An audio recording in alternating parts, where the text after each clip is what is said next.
And and good people, really decent people.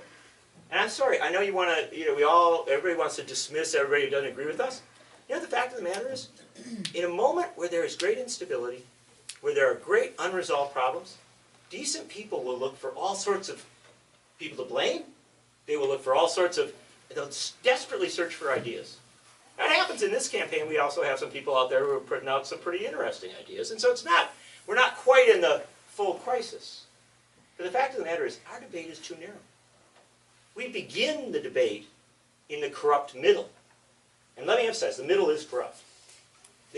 Anybody who says to you, I don't really have an opinion. I'm not ideological. I kind of like sort each issue out as it comes to me, right? Let me emphasize to you.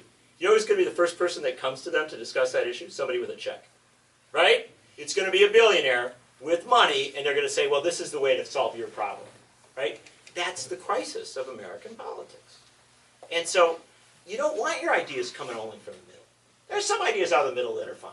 Dwight Eisenhower, right, chose not to send the troops to the Middle East, instead send them to Little Rock. That was a pretty good idea. But the fact of the matter is, by and large, the centrist solution is not the only solution, and it's often not the best solution.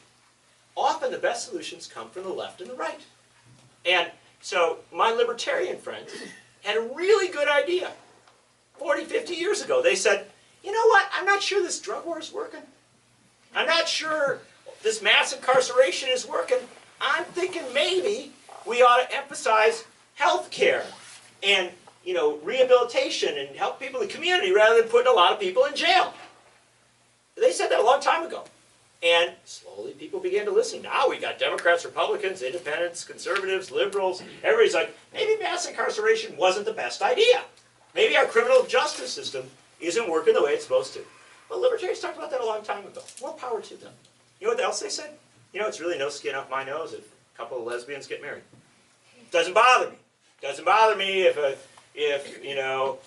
transgender person is working in this workplace, and just I'm cool with that, right? Now, I'm not here to preach libertarianism because I kind of like public education. But the fact of the matter is that they had some pretty darn good ideas, and the American people could sort that out. The more that those were in the mix, the more the people had.